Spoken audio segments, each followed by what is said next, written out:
Dear student, in my previous video, we have seen sums related to mean. Now we will see sums related to mod. A mod, the symbol of the mod is Z. और आप सबको पता है कि mod मतलब क्या होता है कि भाई जो ऑब्जर्वेशन है, the observation which is repeated maximum number of time, that is called mod. यानी कि जो सबसे ज्यादा बार आ रहा है ऑब्जर्वेशन, उस ऑब्जर्वेशन को हम क्या कहते हैं? मॉड कहते हैं. तो पहले हम ये एक्स्ट्रा सम देखेंगे, then we will see the formula. ये मॉड का इंपॉर्टेंट फॉर्मूला है मॉड फाइंड करने का, वो भी हम देखेंगे.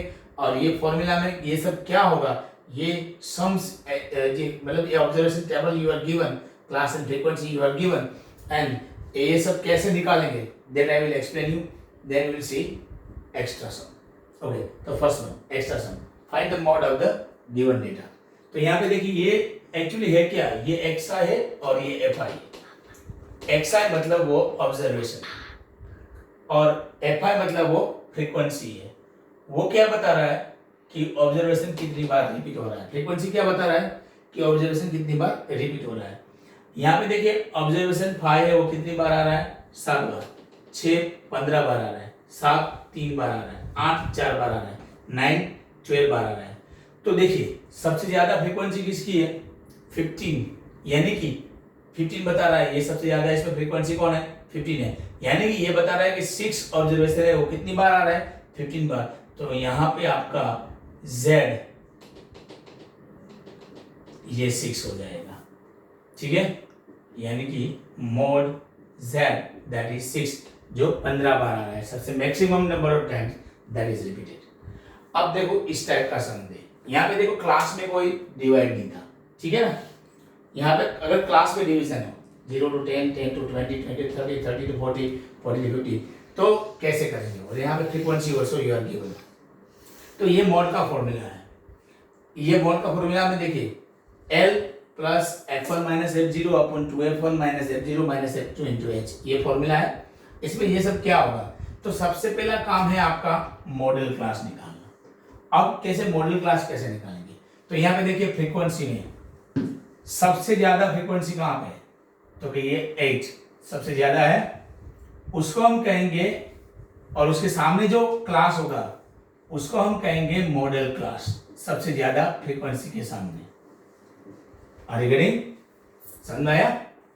और उस मॉडल क्लास जो है यहाँ पे मान लो कि 20 और 30 है, ठीक है. और उस मॉडल क्लास की जो फ्रीक्वेंसी है, ठीक है, frequency of the model class that is F1. और F0 क्या है?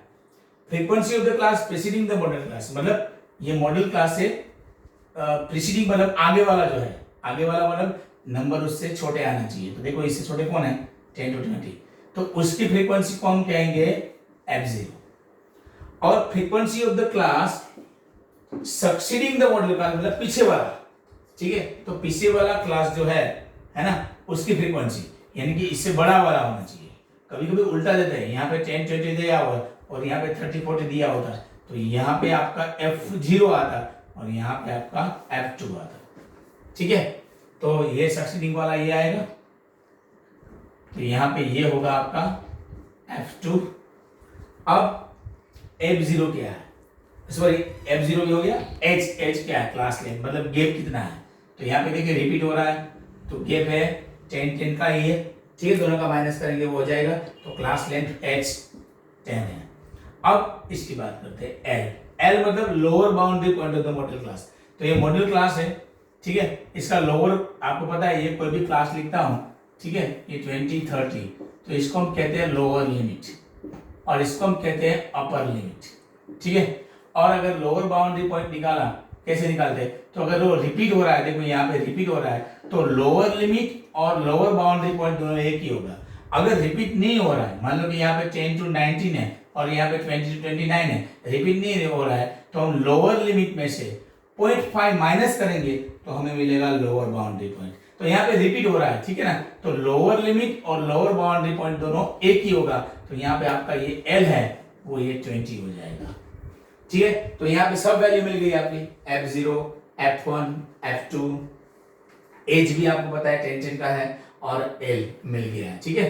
तो now put the value in this equation and you will get the value of the mode. एक चीज और भी है, अगर मान लो कि यहाँ पे फ्रीक्वेंसी ये सबसे बड़ी थी, ठीक है, अगर मान लो कि मैं थोड़ा डेटा चेंज करूँ फ्रीक्वेंसी का, और मान लो कि यहाँ पे मैंने 12 कर दिया, तो सबसे बड़ी फ्रीक्वेंसी कौन आई? तो सबसे बड़ी फ्रीक्वेंसी आई 12, ठीक है, तो उसको हम लेंगे F1, ठीक है, और उसके सामने जो आएगा वो मॉडल क्लास आएगा। अब सक्सीडिंग प्रीसीडिंग क्लास ये है, और उसकी फ्रीक्वेंसी को हम कहेंगे F0, और सक्सीडिंग क्लास क्या होगा, पीछे वाला होगा 50 to 60, लेकिन यहाँ पे कोई ऑब्जर्वेशन है नहीं, तो उसकी फ्रीक्वेंसी को हम क्या लेंगे, F2, दैट इज 0, है ना। अगर मान लो कि मैंने यहाँ पे एक और चेंज करता हूँ, मान लो कि यहाँ पे 12 है, अब यहाँ पे मैं 15 कर रहा हूँ, तो देखिए फिर से चेंज करता हूँ, तो यहाँ पे आपका सबसे मैक्सिमम फ्रीक्वेंसी है 15, तो ये आपका आएगा F1, ये आएगा मॉडल क्लास, और ये आएगा L, ठीक है, और इसके पीछे वाला मतलब सक्सीडिंग क्लास की फ्रीक्वेंसी दैट इज F2 6 आएगा। आगे वाला कोई है नहीं, तो आप F0 क्या ले सकते हो, 0 ले सकते हो, ठीक है। तो ये मैंने अंडरस्टैंडिंग ऑफ द फॉर्मूला करवा दिया। अब यही एक एक्स्ट्रा सम सब करवा रहा हूँ, यहाँ पे ये सब फाइंड करना है, ठीक है। पहला फाइंड करना है मॉडल क्लास मतलब सबसे ज्यादा फ्रीक्वेंसी है उसके सामने वाला क्लास, तो इसमें सबसे ज्यादा फ्रीक्वेंसी कहाँ पे है, चेक, तो मुझे लगता है कि 78 है, और उसके सामने वाला जो होगा वो मॉडल क्लास होगा, तो मॉडल क्लास आएगा 200 to 250, ठीक है। अब यहाँ पे सबसे ज्यादा फ्रीक्वेंसी होती है उसको हम कहते हैं F1, तो F1 आपका है 78। अब प्रीसीडिंग क्लास की फ्रीक्वेंसी उसको हम क्या कहते हैं, प्रीसीडिंग मतलब इससे छोटा वाला ये है, और उसकी फ्रीक्वेंसी को हम कहते हैं F0, तो F0 आपका 53 है, ठीक है, और सक्सीडिंग मतलब इसके पीछे वाला होगा, यहाँ पे कोई है नहीं, तो F2 क्या हो जाएगा, 0, तो F2 की वैल्यू आ जाएगी 0। सो I think you might have understood very well this formula and how to find all these things which are in the formula.